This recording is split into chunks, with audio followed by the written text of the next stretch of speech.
All right, good morning, everybody. Thank you so much for coming out. I'm Vic Reynolds. I'm the director of the Georgia Bureau of Investigation, and wanted to take a moment this morning to make an announcement. I'm very proud to stand up here and tell you that today marks the culmination of an 11-month joint investigation between the Georgia Bureau of Investigation's Appalachian Regional Drug Enforcement Office and the FBI's Major Offenders Task Force.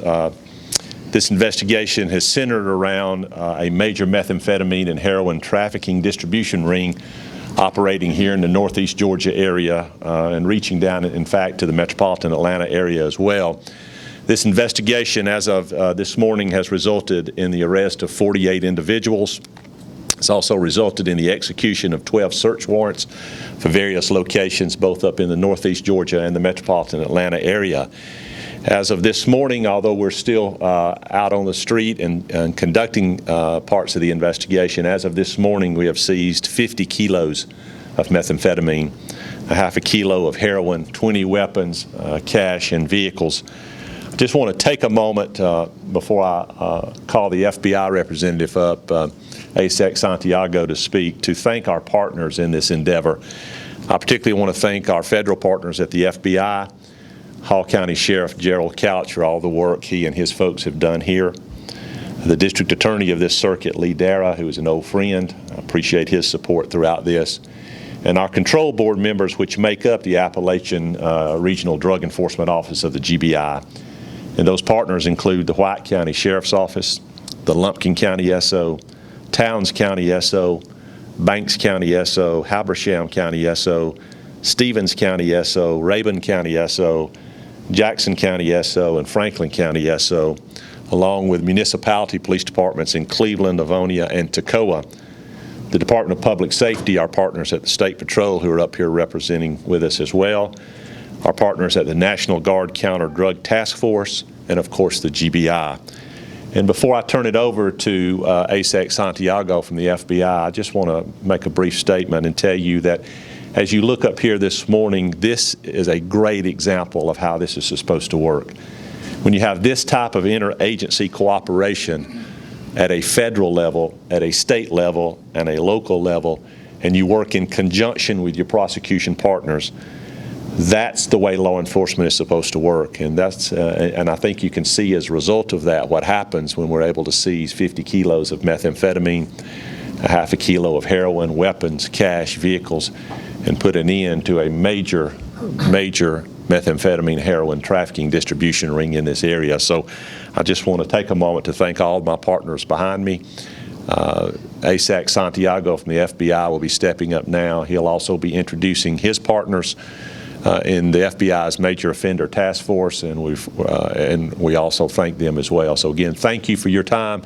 I'll certainly step back in a moment if you have any questions, but at this point I'll call on FBI ASEC Alex Santiago to address you. Thank you. Thank you. Thank you. Good morning. So on behalf of Special Agent in Charge Chris Hacker from the Atlanta Division, I'd like to thank Director Reynolds for your friendship, your partnership. And again, like Director Reynolds highlighted, we do all this together. We're proud to partner with this operation with Forsyth County Sheriff's Office, Georgia State Police, Lumpkin County Sheriff's Office, Georgia Department of Corrections, Department of Community Supervision, Winder PD, Stevens County Sheriff's Office, Gainesville Police Department, and Alto Police Department. I'm very proud to be here today. And again, I want to thank all these partners for their partnership and their friendship. Thank you. Thank you, Alex. As you certainly can tell, and most of you know, criminal endeavors, particularly in this day and time, do not stop at a county line. There's no boundaries for them. They work throughout counties, throughout states on occasion. So the partnership that you see behind me today has to be in existence in today's law enforcement for it to work the appropriate way. We also have to have close partnerships with our prosecution friends as well, and I'm very honored that Lee Dara is standing up here with us. Lee, I'll ask you, I know I put you on the spot a little bit. Anything you care to say this morning, you're welcome to address. Please. Thank you. A successful prosecution of any case involves cooperation and coordination with many agencies. I've been a prosecutor for a long time. I have not seen in my career the number of agencies involved and the great work that has been done by all of those who are being supervised by all of these who are up here. Many of us are executives in our various offices, and we know where the grunt work is done, and it's all those people that are working underneath. And we appreciate everything that they have done in this successful operation. Of course, this is the beginning because it has resulted in the arrest of many people, all of whom have to be prosecuted. I have been privileged to appoint as special assistant district attorneys for my office in this operation 2 attorneys from the GBI who assist us through the prosecution of these cases in a RICO action, and we look forward to that as we go forward. But I appreciate all of the people who have been involved, particularly ones that I have been directly involved with myself on many occasions. And just thank everybody that's been involved for this very successful operation, and we look forward to the successful prosecution that I know will be going forward from these cases. Thank you. Thank you, Lee. It's an honor now for me to call on a partner, someone that I've known from the Board of Public Safety and someone that does a tremendous job up in this area, particularly in his county of Habersham. I'd like to call on Sheriff Joey Terrell to address you. Thank you. Sheriff? Thank you, sir. You know, it's an honor and privilege to stand here with these men that's up here on this stage and the organizations they represent. And for us to be a part of it is just tremendous. You know, there's a partnership. We talked about a partnership. More than just a partnership, there's friendship in all this. You pick up the phone, and I pick up the phone to the FBI, and I call the contact, and we can talk about what's going on. And our partners with the GBI, Director Reynolds, I can't say enough about, you know, our folks at Appalachian and the partnership we have with them. It's just tremendous. And then you think about our sheriffs. Sheriff Couch, thank you for allowing us to, you know, barge in and take over your department for the last few days.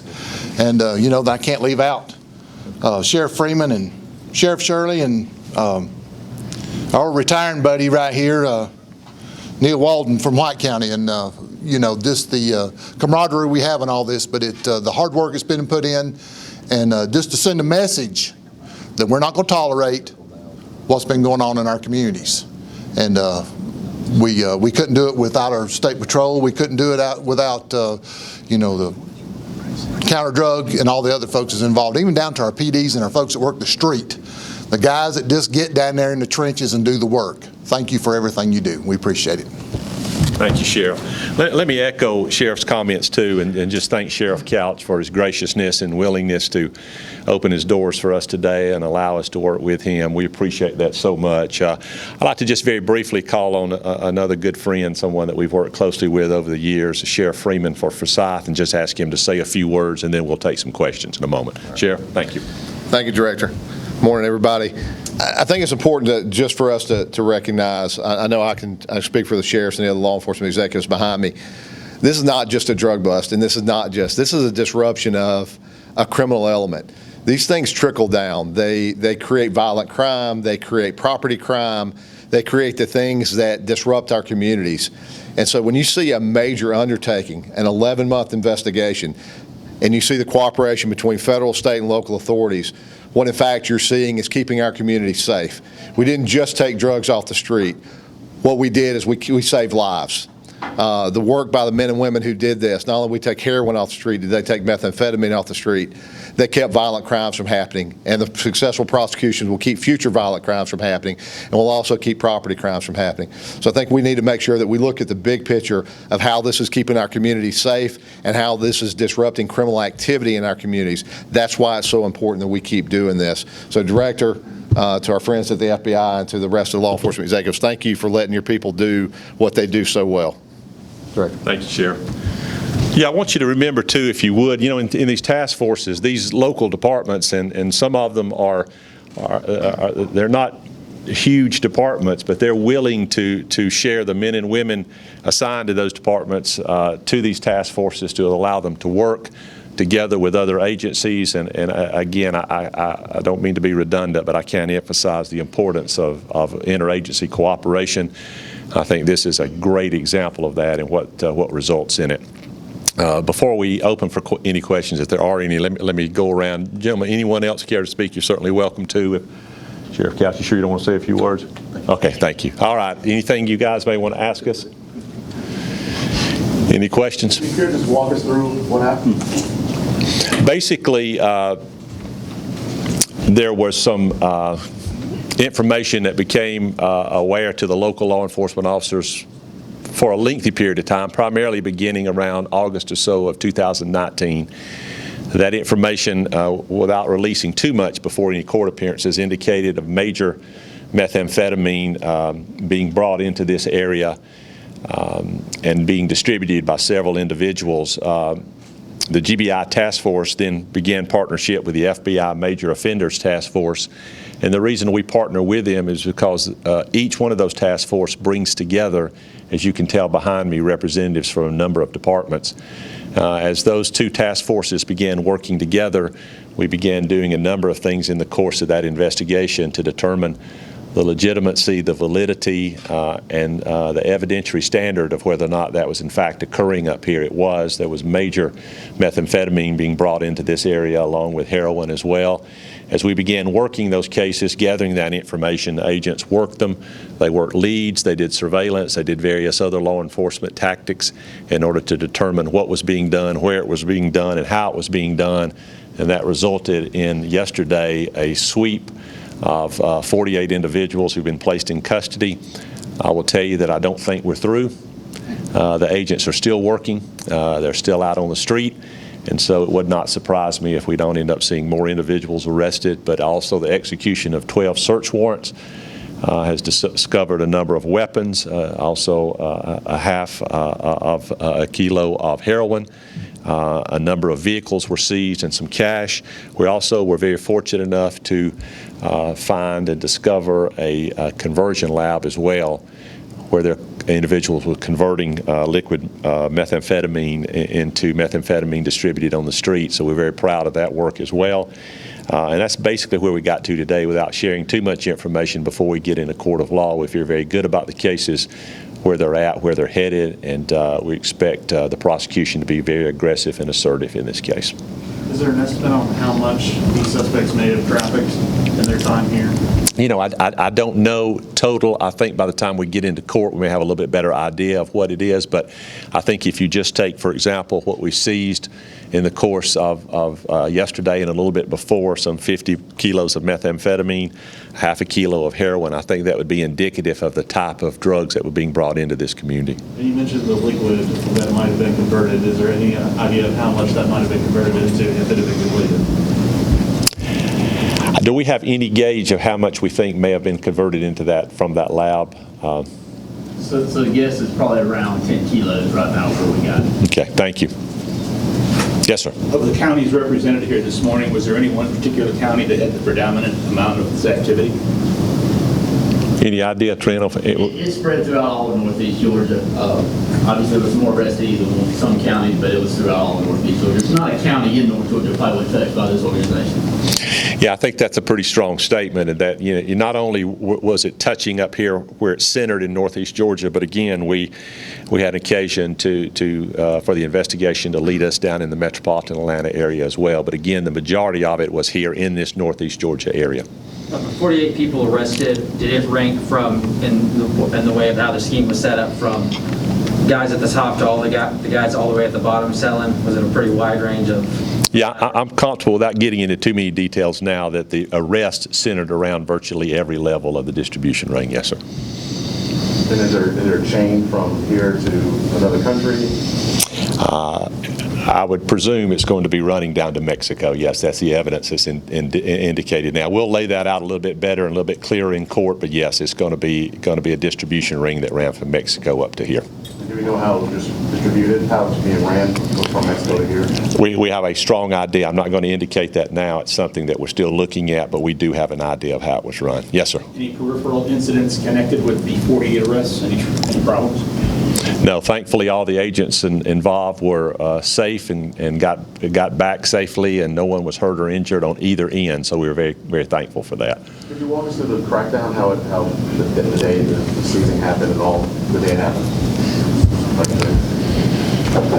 Yeah, basically, it's my understanding, and Trent, you help me if I speak, I'm referring to the GBI Special Agent in Charge, Trent Hillsman, who's with us today. The agents hit the ground running yesterday about 7:15 a.m. And they had in their possession arrest warrants and search warrants. They divided up into teams throughout the Northeast Georgia area and also down in a little bit in the metropolitan Atlanta area. Those teams hit the road yesterday morning, began executing the arrest warrants, began executing the search warrants. And as I said a moment ago, their actions yesterday has led to 48 individuals who have been seized and are in custody. They led to the seizure of the drugs, some of the weapons, and some of the cars as well, along with some cash. Again, the most important thing, as I emphasized a moment ago, was that we were able to execute this without any injuries on either end. Importantly, primarily to our law enforcement partners and, of course, to the individuals being arrested as well. And so we were very pleased with that. A deeper understanding and a deeper laying out of the facts will occur once we step into a court of law. Is there any suspected gang affiliation? My understanding is this is primarily a drug investigation, not a gang investigation, but I think as we get through it, our evidence will indicate that there's probably some distribution to at least a couple of gangs up in this area. Is there any cop cam video? Is it available? I don't think we have any video available today to release. We'll see that in the future, but at this point we don't have any video to release. I think we have some information though as far as individuals' names, jail booking photos and things of that nature. You're welcome to get a list. I know Hall County SOPIO is here and he's done a good job of putting that together for us, so that's available if you need to pick that up this morning. Nellie, anything else you can think of we need to touch on this morning? Thank y'all so much. Appreciate your time and effort. Thank you for coming out today. Thank you, gentlemen. Appreciate your help too. Thank y'all.